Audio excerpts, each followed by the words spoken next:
मैथिली कार्यक्रम में अहाँक स्वागत अछि। अहाँक भाइक दिससँ प्रभु यीशु मसीहक नाममे नमस्कार। आजुक दिन हमरा लोकनि फेर एक बेर उपस्थित भेल छी जे पवित्र पोथीक अध्ययन आरंभ करी। आजुक जे हम विषय वस्तुक लऽ कऽ उपस्थित भेलहुँ हँ ओ थिक प्रेरणाक स्रोत पवित्र पोथी बाइबिल। कनिक एक बेर आरो पढ़ि रहल छी, ध्यान दियौ। प्रेरणाक स्रोत पवित्र पोथी बाइबिल। अब प्रेरणाक स्रोत पवित्र पोथी कोना कऽ भऽ सकैत अछि, एहिक ऊपर हमरा लोकनि अध्ययन करब, मनन करब। मुदा एहिसँ पहिने कि हमरा लोकनि आगाँ बढ़ी, आउ एकटा छोट प्रार्थना कऽ लै छी। हे कृपालु, परम अनुग्रहकारी दयालु परमेश्वर प्रभु जी, विशेष रूपे प्रभु आइ हमर सब श्रोता भाई बहन के प्रभु अहाँ आशीष दियो प्रभु। जँ प्रभु हमर श्रोता भाई बहन में से केओ बीमार छथि प्रभु तऽ हुनका अहाँ चंगाई प्रदान करियौक। एहि छोट प्रार्थना का हम अपन उद्धारकर्ता यीशु क्रिस्त के नाम से मांग रहल छी, आमीन। अब तो हमरा लोकनि आगाँ बढ़ब। एक बेर आरो दोहरिया दै छी जे अहाँ सुनि लिअ। प्रेरणा के स्रोत पवित्र पोथी बाइबिल। हमरा सब गोटेक लेल प्रेरणा के स्रोत अछि पवित्र पोथी बाइबिल। एहि ऊपर हमरा लोकनि अध्ययन कऽ रहल छी। एहिसँ पहिने कि एकटा बात लऽ कऽ हम आगाँ बढ़ूँ, एकटा बात बता दै छी। ओ शब्द थिक अजगुत युक्ति के परमेश्वर, अर्थात प्रेरणा के परमेश्वर। अब देखियो, हमरा लोकनि अपना जिंदगी में आगाँ बढ़बाक लेल प्रेरणाक स्रोत ढूंढैत रहै छी, खोजैत रहै छी। एना कहियो हमरा लोकनि खोजनिहार रहै छी जे केओ हमरा सब गोटेक लेल प्रेरणाक स्रोत बनैक। मुदा हमरा लोकनि जहन प्रेरणाक स्रोतक अभाव में एम्हर ओम्हर ताकैत रहैत छी आ केओ नहि बनै छथि तऽ बड्ड निराशा हमरा सभक जिंदगी में भऽ जाइत अछि। जहन पवित्र शास्त्रक अध्ययन करैत काल में हमरा लोकनि एहि बातक ध्यान राखबै तऽ निश्चित रूपेण प्रभु यीशु मसीह अहाँके बा हमर प्रेरणा के स्रोत बनि कऽ सामने ठाढ़ भऽ जेताह। जेना देखियो, पवित्र पोथी में एकटा मनुष्य छथि, एना कहियो प्रभु के एकटा दास छथि, हुनक नाम रहनि साधु पॉल। साधु पॉल कहै छथिन कि अब तऽ प्रेरणा के स्रोत एना कहियो कि हमरा जिंदगी की इजोत अब प्रभु यीशु मसीह छथि। जहन प्रभु यीशु मसीह हमरा लग छथि, संसारक कोनो वस्तु, कोनो बात एहन नहि अछि जे हमरा प्रभु यीशु मसीहसँ अलग कऽ सकैत अछि। एही तरहक विश्वास अहूँके भऽ जायत जँ अहाँ पवित्र पोथी बाइबिलक अध्ययन खूब नीक जकाँ करबैक। प्रेरणाक स्रोतसँ जँ अहाँ अपन प्रभुके बनेबाक उद्देश्य राखै छी। एहिठाम बनेबाक मतलब भेल जँ अहाँ हुनका अपन मित बनेबाक उद्देश्यसँ हुनका सामनामे आयल छी तऽ निश्चित रूपेण प्रभु यीशु मसीह अहाँके मित बनैके लेल तैयार छथि। अहाँ खूब आनंदित होइब जाहि दिन प्रभु यीशु मसीह अहाँके मित बन जेताह। एक गोटे एना कहियो पवित्र पोथी बाइबिलक एकटा विद्वान कहै छथि कि हमरा जिंदगी में तरह तरहक निराशा रहैक, मुदा जाहि दिनसँ प्रभु यीशु मसीह हमर मित बनि गेलाह ताहि दिनसँ हमरा जीवनके सबटा निराशा खत्म भऽ गेल। देखियो कतेक महान बात अछि। एक गोटे ओहि मनुष्यसँ एक दिन भेटलनि। एना कहियो हुनकासँ भेँट करऽ लगेलखिन आ कहलखिन कि यौ, अहाँ तऽ खूब संकटमे पड़ल छी, बीमार छी, एहिके बादो देखै छी जे अहाँ खूब खुश लागै छी, ई की बात अछि? ओ कहलखिन कि एहि राजक कथा अछि पवित्र पोथी बाइबिल, किएक तब हमरा प्रभु यीशु मसीहसँ अथाह प्रेम भऽ गेल अछि। हुनकासँ अब केओ हमरा अलग नहि कऽ सकैत छथि। एहि बातक हम आइ धरि नहि बुझलहुँ हँ। एना कहियो कि नहि बुझने छलहुँ हँ, मुदा अब हमरा एहि बातक ज्ञान भऽ गेल। तहन ओ मनुष्य पूछलखिन कि के अहाँके गुरु अछि से बताउ। तऽ ओ कहलखिन कि केओ गुरु हमर नहि अछि। प्रार्थनाक साथ हम एहि पोथीके अध्ययन आरम्भ करलहुँ हँ आ स्वयं पिता परमेश्वर हमर आशाके बाट बनि कऽ सामनामे आबि कऽ ठाढ़ भऽ गेलखिन। तहन साधु पॉल कहै छथि कि जँ अहूँ चाहै छी कि पिता परमेश्वर अहाँके आशाक बाट बनैक तऽ अहूँ पिता परमेश्वरसँ नेह लगा सकैत छी। एक गोटे खूब निराश रहथि, कहलखिन कि नहि, हमरा जिंदगीमे कोनो तरहके आशा नहि अछि। अहाँ जानै छी ई मनुष्य के छलाह? ई मनुख खूब एकटा पैघ परमेश्वर के दास छलाह। अब देखियो कतेक दूरगामी बात एठाम बतायल गेल छै। परमेश्वरक दास होयबाक बादो हुनका जिंदगी में महान निराशा के क्षण आबि गेल रहनि। मुदा हुनक अर्धांगिनी हुनक पत्नी एक दिन कहलखिन कि यौ एतेक अहाँ निराश किए छी? अहाँ कहै छी जे हमर प्रभु जीवित छथि, तहन अहाँ किया एना मरल जकाँ स्वभाव बना लेने छियै? ई की बात अछि? तहन हुनका जिंदगी में प्रेरणा भेटलनि। हुनक प्रेरणा के स्रोत हुनक पत्नी बनलनि। एना कहियो पत्नी के द्वारा प्रभु यीशु मसीह पवित्र आत्मा हुनका जिंदगी में काज करलखिन। तहन हुनका जीवन में महान आशा के क्षण आबि गेलैक। एहि तरहक विश्वास आ एहि तरहक आशा अहूँके जिंदगी में आबि सकैत अछि। पहिल पत्रसक पोथी में अहाँ एहि तरहक बात पढ़ि सकलहुँ हँ जे हुनका द्वारा हुनका ऊपर जे विश्वास करैत अछि हुनका जीवन में परमेश्वर काज करैत अछि। जँ अहूँ प्रभु विश्वास करबै आ हुनका ऊपर आशा राखबै तऽ अहूँके जिंदगी में पिता परमेश्वर खूब पूर्ण रूपेण काज करता है, एहिमे संदेह नहीं थिक। किएक तऽ प्रभुक प्रेम आब अहीं के लेल अछि।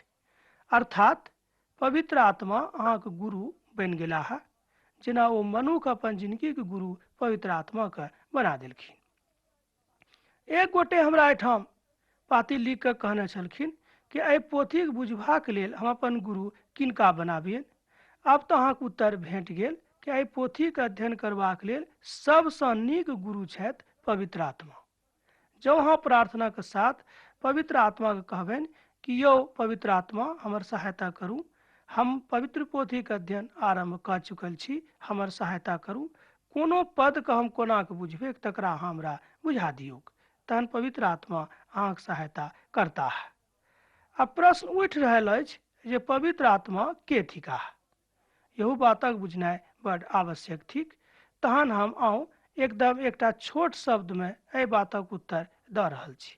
पवित्र आत्मा प्रभु यीशु मसीह के दिस सँ नियुक्त एकटा ईश्वरीय शक्ति अछि जे हमरा सब गोटे के सदिखन मदद करबाक लेल ठाढ़ रहैत छथि। तो आदमी कहलखिन कि हम हुनका तऽ कहियो देखने नहीं छियै, कोना हुनका हम देखबै से हमरा कनि बता दियौ। तैं हम एकटा बात आरो हुनका कहलिए कि जँ अहाँके लग आत्मिक आँखि अछि तऽ अहाँ हुनका देख सकलहुँ हँ। जँ अहाँके लग विश्वासक आँखि अछि तहन हुनका अहाँ देख सकलहुँ हँ। जँ अहाँके लेल विश्वासक आँखि नहि अछि तऽ कहियो अहाँ हुनका नहि देख सकबै। एहि सबटा बातक अध्ययन, एहि सबटा बातक पुरातन बात अहाँ पवित्र पोथी बाइबिल में सीख सकलहुँ हैं। प्रशंसा अहाँके केओ नहीं करता। देखियो एहि संसार में तरह तरहक लोग होइत अछि। केओ अहाँके प्रशंसा नहीं करता। सब भऽ सकैत अछि कि कहता कि अमुक आदमी नीक नहीं अछि, हुनका लग एकोटा नीक स्वभाव नहीं छै। एहि तरहक घटना साधु पौलो के जिंदगी में भेल रहैक। जहन ओ पैघ ऑफिसर छलाह तहन लोग हुनका खूब बड़ाई करैत रहनि, किएक तो ताय काल में शक्तिमान व्यक्ति छलाह। जहन वो प्रभु कारणे गरीब बनि गेला, एना कहियो रोड पर घुरनाइ आरंभ कऽ देलखिन तऽ ताय काल में हुनका केओ बड़ाई करे वाला नहीं भेटैत रहनि। मुदा भऽ सकैत अछि कि एही तरहक स्थिति में अहूँ होइब। तहन यहू तरहक स्थिति में निराशा के कोनो बात नहीं अछि, किएक तऽ अहाँके सहायक प्रभु यीशु मसीह छथि। अहाँके सहायता करबाक लेल पवित्र आत्मा अहाँके पाछा में ठाढ़ छथि। हुनका कहियो हमर मदद करू। एहि सबटा बातक ज्ञान, एहि सबटा बातक गूढ़ ज्ञान पवित्र पोथी के अध्ययन सँ अहाँ सीख सकलहुँ हँ, अहाँ जानि सेहो सकलहुँ हँ। निरंतर एहि बातक ऊपर ध्यान राखियो कि प्रभु अहाँ सँ कतेक प्रेम राखैत छथि। मुदा प्रेमक खजाने छै हुनका लग, एना कहियो। एक गोटे कहलखिन कि हमरा जिंदगी में तऽ प्रेमक अकाल पड़ल अछि। तहन पवित्र पोथी बाइबिल आजुक दिन अहाँ कहैत अछि कि हमरा लग प्रेमक खजाना अछि। जँ अहाँ हमरा लग आयब तऽ हम अपन खजाना अहाँके लेल खोज देब। एना कहियो अहाँके लेल लुटा देब। अहाँ जतेक लूट लेब ओ सबटा बात अहींके लेल भऽ जायत। अब अहाँ कोना कऽ बाजि सकलहुँ हँ जे प्रभु यीशु मसीह अहाँ से प्रेम नहीं राखै छथि। देखियो एहन कोनो बात नहीं अछि जाहिसँ अहाँ एहि बातक बाजि सकलहुँ हँ कि प्रभु यीशु मसीह अहाँ से प्रेम नहीं करै छथि। एहि तरहक शिकायत अब अहाँक लग नहि रहबाक चाही। एक गोटे हमरा से कहलखिन कि हम तऽ 4 बरखसँ प्रार्थना करि रहल छी, मुदा हमरा तऽ कोनो फायदे नहि भेल। भऽ सकैत अछि कि अहाँक फायदा नहि भेल होइत, हम अहाँक संगे छी, ई बात नहि कि नहि। मुदा पवित्र पोथी बाइबिलमे बतायल गेल छै जे प्रभु केकरो कर्जदार नहि छथि। एक ठाम लिखल गेल छै कि जँ केओ हमरा नामसँ अहाँके कटोरा पानिओ पिला देत तऽ ओ अपन पुरस्कारसँ कहियो वंचित नहि होइताह। मुदा एहि बातक ऊपर अहाँ विश्वास करू, जँ अहाँ 4 बरखसँ प्रार्थना करि रहल छी तऽ निश्चित रूपेण प्रभुक समय जहन आबि जेतै तऽ अहाँक जिन्दगीमे काज भऽ जायत। प्रभु यीशु मसीह के छथि अब तऽ अहाँ बुझि गेलहुँ हँ। पुरना नेमक कालमे यहोवाक नामसँ लोक हुनका जानैत रहनि, मुदा नवा नेमक कालमे जहन वो मनुखक देही धारण करि कऽ संसारमे आबि गेलखिन तहन हुनक नाम प्रभु यीशु मसीह पड़ि गेलैक। मसीहके मतलब भेल एकेटा। एकटा बात आरो हम अहाँके बता दै छी, मसीहके अर्थ होइत अछि मात्र एकटा। हुनका छोड़ि कऽ आर दोसर केओ एहि संसारमे मसीह नहि छथि। मसीहा भऽ सकैत छथि मुदा मसीह नहि भऽ सकैत छथि। अब तऽ बुझने होबै कि दुनू शब्दों की अर्थ होइत अछि, मसीहा आ मसीहमे। मसीहके अर्थ भेल मात्र एकटा आ मसीहा बहुत केओ भऽ सकैत छथि। आब एहिठाम हम किनको शिकायत नहि करैत छियनि, ई बात अहाँ नहि बुझब, किएक तऽ प्रेरणाक स्रोत प्रभु यीशु मसीह हमरो छथि आ हम चाहै छी जे अहूँके प्रेरणाक स्रोत वएह थिकाह। तेँ आजुक दिन अहाँके लेल एकटा नीक अवसर अछि जे अहाँ अपना जिन्दगीके आत्मा हुनका दऽ दियौन, अपन प्रेम हुनका चरणमे राखि दियौन, कहियौन प्रभु होय हे प्रभु अब हम अहीँके छी, हमरा अहाँ अपना लगसँ नहि भगाउ। तहन एहि बातक विचार एहिठाम बतायल गेल छै कि प्रभु यीशु मसीह अहाँसँ खूब प्रेम करै छथि, एहिमे कनिको संदेह नहि थिक। हे हमर भाय बहिन, तैँ प्रभुक वचनसँ अहाँ वंचित नहि रहू।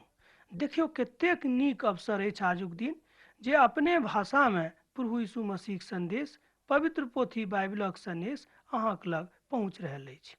अहाँ बुझि सकलहुँ हँ कि प्रभु यीशु मसीह कतेक महान काज आजुक दिन अहाँक लेल कयने छथि। एहि बातमे कनिको संदेह नहि अछि, ई महान काज प्रभुक दिससँ आजुक दिन भऽ रहल अछि। यथावत महानताक बात की अछि, वाचा की अछि, तकरा अहाँ आगाँ बुझि सकलहुँ हँ।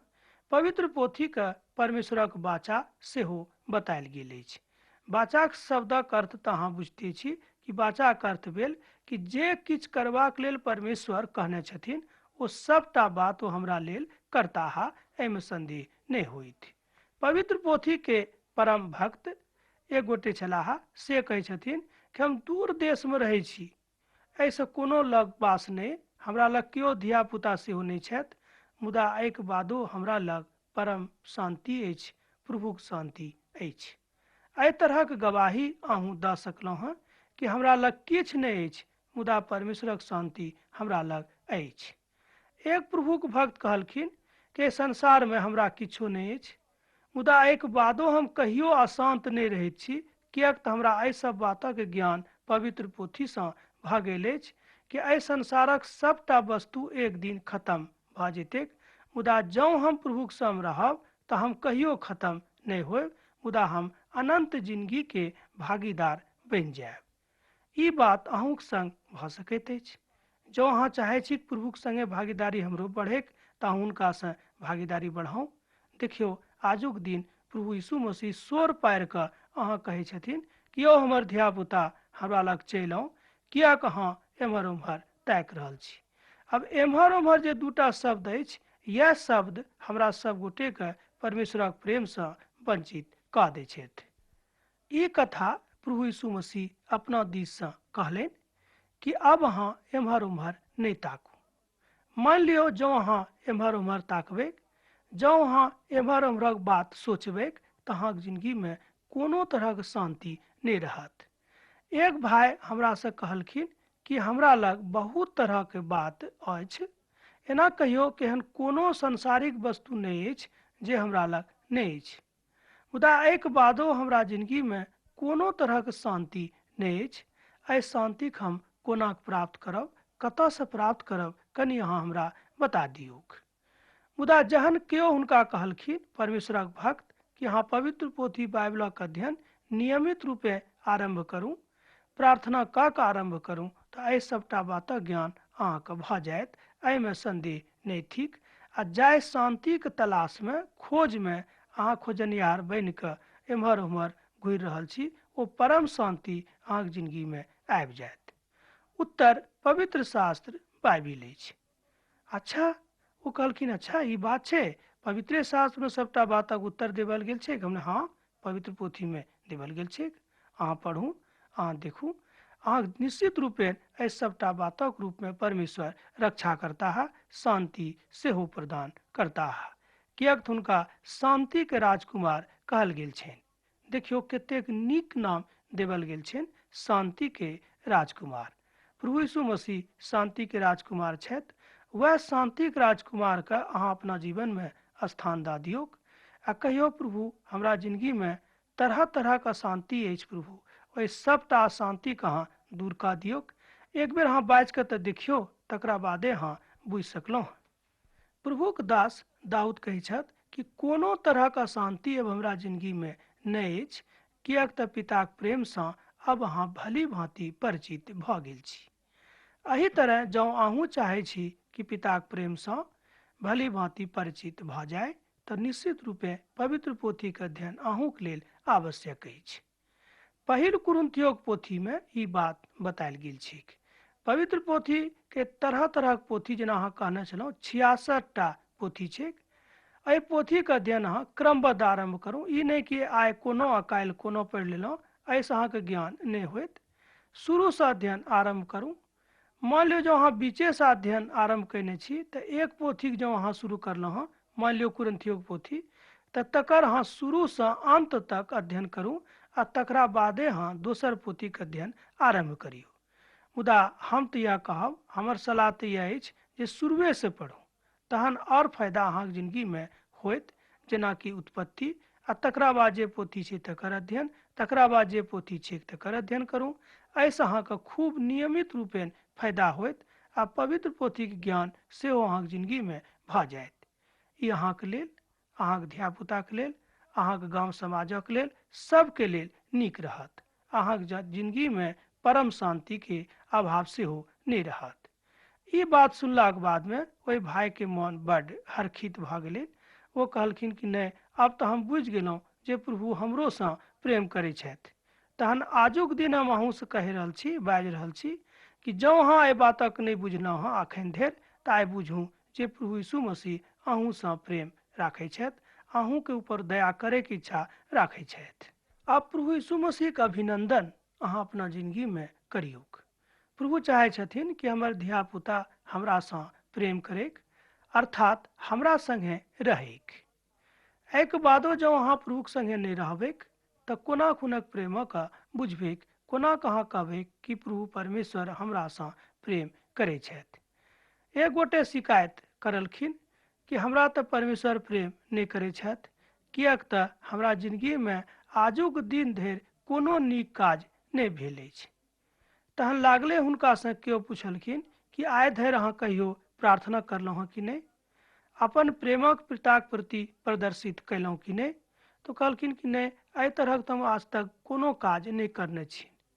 तैँ हुनका ओ कहलखिन कि तहन अहाँ किएक एहि बातक ऊपर आशा राखै छी कि पिता परमेश्वर अहाँसँ प्रेम करता है। किएक करता हो? किएक तऽ जतेक बातक संचालन एहि संसारमे भऽ रहल अछि, ओहि सबटा बातक संचालन प्रभुक दिससँ भऽ रहल अछि। जहन अहाँ हुनकासँ प्रेमे नहि करबै, तऽ किएक ओ अहाँसँ प्रेम करता है। ई बात महानताक अछि, तकरा अहाँ खूब नीकसँ बुझियौक, आगाँ बढ़ियौक। आ जँ अहाँ एहि बातक नहि बुझबै, आगाँ नहि बढ़बै, तऽ पिताक प्रेमसँ अहाँ कहियो परिचित नहि होइब। एना कहियो भली भांति परिचित नहि होइब। भऽ सकैत अछि जे कनि मनि एम्हर ओम्हरसँ ज्ञान भऽ जायत, मुदा जाबे धरि अहाँ पवित्र पोथीके अध्ययन शुरूसँ आरम्भ नहि करबै, नियमित रूपे आरम्भ नहि करबै, तऽ एहि सब बातसँ अहाँ भली भांति परिचित नहि भऽ सकलहुँ। प्रभु यीशु मसीह कहलनि, एहि बातक बाद हुनका जिंदगीमे महानताक काज भऽ जेतैक। प्रभु यीशु मसीह जहन कहलखिन पतरसके कि हमरा संगे चलू, आब एम्हर ओम्हर नहि ताकू, तहन प्रभु यीशु मसीह के बात मान कऽ ओ हुनका संगे जहन चलनाइ आरंभ कऽ देलखिन तऽ हुनका जिंदगी में खूब शांति आबि गेलै। मुदा जाबे धरि वह पतरस प्रभु के बात नहीं मानलखिन तऽ हुनका जिंदगी में कोनो तरहक शांति नहीं रहनि। एना कहियो कि हुनका संगे रहितो काल में ओ प्रभु यीशु मसीह के नीक सँ नहीं जानने रहथिन। यह बात भऽ सकैत अछि कि अहूँक संगे होइत। कतेक लोक कहलखिन कि हमरा घर में पवित्र पोथी बाइबिल अछि। भऽ सकैत अछि कि अहाँ घर में होइत, बड़ नीक बात अछि। जँ अहाँ एहि पोथीके अध्ययन नहीं करै छी, एहि पोथीके ताखा पर राखि देने छियै आ कहियो कनि मनि देख लै छियै आ तकरा बादमे उल्टा पुल्टा कऽ राखि दै छियै, तहन एहिसँ अहाँ कोनो फायदा नहीं होइत। किएक तऽ प्रभु यीशु मसीह जे हमरा सब गोटेके लेल सोनित बहलखिन तकर कोनो प्रयोजन एहि बातसँ पूरा नहीं होइत अछि। मान लियौ अहाँ खूब गरीब छी, एहि बातसँ चिंता नहीं करू। भऽ सकैत अछि अहाँ खूब अमीर होयब, यहू बातसँ अहाँ चिंता नहीं करू। भऽ सकैत अछि कि अहाँ बहुत खराब खराब काज करैत रहैत छी, यहू बातसँ अहाँ चिंता नहीं करू। मुदा अहाँ अपना जिंदगीके प्रभुके चरणमे दऽ दियौक आ जतेक पाप अहाँ आइ धरि कयलहुँ हँ ओहि सभटा पापक अहाँ अंगीकार करियौक। कहियो प्रभु हमरासँ बहुत बहुत खराब काज भेल अछि प्रभु, अब हम नहीं करब। जँ अहाँ एहि तरहक बात कहबै तऽ निश्चित रूपेण ई सभटा बात प्रकट भऽ जायत। तहने अहाँ पवित्र पोथीके अध्ययनसँ लाभ उठा सकलहुँ हँ आ नहीं तऽ लाभ नहीं उठा सकलहुँ हँ। किएक तऽ मान लियौ प्रेम लोक केकरासँ करै छै? जकरासँ लोक प्रेम करैत अछि। एक तरफा प्रेम नहीं होइत अछि। जेना हमरा लोकनि जानै छी कि ताली जे अछि, थपड़ी जे छै, एक हाथसँ नहीं बजैत अछि, थपड़ी दुनू हाथसँ बजैत अछि। केओ नहीं बजा सकैत छथि एक हाथ ऊपर कऽ कऽ थपड़ी। हमरा लोकनि एहि पोथीके अध्ययनसँ, एना कहियो एहि पोथीके माध्यमसँ एहि सभटा बातक ज्ञान प्राप्त कऽ सकलहुँ हँ। जहन एहि पोथीके अध्ययन हमरा लोकनि क्रमबद्ध शुरू करब तकरा बाद अहाँ देखबै कि कतेक फायदा अहाँके भऽ रहल अछि।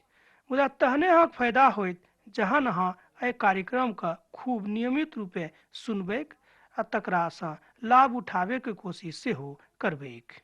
जाहि दिनसँ प्रभु यीशु मसीहक प्रेम, पिता परमेश्वरक प्रेम अहाँके जिंदगीमे आबत, ताहि दिनसँ अहाँ पिताक प्रेमसँ भली भांति परिचित भऽ सकलहुँ।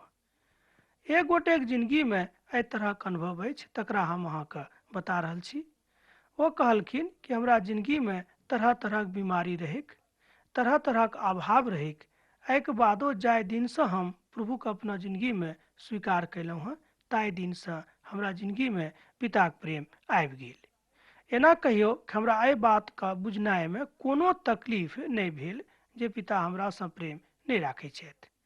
लूकाक रचल सुसमाचारमे अहाँ एहि बातक जानि सकलहुँ हँ, एहि बातसँ अहाँ पढ़ि कऽ भली भांति परिचित भऽ सकलहुँ हँ। ओतऽ लिखल गेल छै कि पुनरुत्थानक बाद प्रभु यीशु मसीह अपना चेला सभक मध्यमे 40 दिन धरि देखाइ पड़लाह, जाहिसँ हुनका मनोमे कोनो तरहक आशंका नहीं हुए कि प्रभु यीशु मसीह मरलाक बादमे जीवित नहीं भेलाह। तैँ ओ 40 दिन धरि अपना चेला सभक बीचमे मध्यमे छलाह आ हुनका बेर बेर दर्शन दैत रहथिन, जाहिसँ हुनका विश्वास भऽ जाय, हुनका सभक विश्वास भऽ जाय कि प्रभु यीशु मसीह मृत्युमे सँ जीवित भऽ गेल छथि। एहि बातक ज्ञान अहाँ कोना होइत? जहन अहाँ एहि पोथीके अध्ययन शुरूसँ करबै। मान लियौ जँ बीचमे पढ़ि कऽ छोड़ि देबै तऽ भऽ सकैत अछि कि कनि मनि ज्ञान भऽ जायत, मुदा पूर्णतामे अहाँ आगाँ नहीं बढ़बै। पूर्णतामे आगाँ बढ़बाक लेल एकेटा माध्यम अछि, ओ माध्यम थिक प्रभु यीशु मसीहके अध्ययन अर्थात पवित्र पोथी बाइबलके अध्ययन। एहि घटनाक्रमसँ अहूँ सीख सकलहुँ हँ कि पिता अहाँसँ कतेक प्रेम राखैत छथि। प्रेरणाक स्रोत पवित्र पोथी बाइबिल अछि। तहन अहाँ अब एहि बातक बुझि सकलहुँ। प्रेरणाक स्रोत जँ अहाँके जिंदगीमे केओ नहीं रहत, जेना हम आरम्भेमे कहने छलहुँ हँ, तहन केओ एहि बातसँ अहाँके नहीं आगाँ लऽ कऽ जा सकैत छथि। किएक तऽ जँ जिंदगीमे प्रेरणाके अभाव भऽ जेतै तऽ केओ आगाँ नहीं बढ़ि सकैत छथि। अब देखियौ, पिताके प्रेमसँ, हुनक नेहसँ केओ अहाँके आगाँ नहीं लऽ जा सकैत छथि। पिताके प्रेम एकेटा एहन चीज अछि जाहिसँ अहाँ अपना जिंदगीमे आगाँ बढ़ि सकलहुँ हँ आ जतेक काज अहाँके जिंदगीमे छूटल अछि ओहि सबटा काजक अहाँ पूर्णता रूपेण प्रारंभसँ लऽ कऽ अंत धरि पूरा करि सकलहुँ हँ। आरंभ आ अंत दोनों प्रभुए ठिकाह। इहो बात पवित्र पोथी बाइबिल में बतायल गेल छैक। ओतऽ लिखल गेल छैक कि अल्फा आ ओमेगा दोनों हमी ठिकौ हँ, हमरा छोड़ि कऽ केओ पिताके नहि जानि सकैत छथि। मुदा एहि सबटा बातक ज्ञान प्रभु यीशु मसीह पवित्र पोथी बाइबिल में देवल गेल छैक। अब तऽ अहाँसँ विदा होइके काल भऽ रहल अछि। पिता परमेश्वरक प्रेम, प्रभु यीशु मसीह के नेह अहाँक जिंदगी में सैत खीन बनल रहेक। आमीन।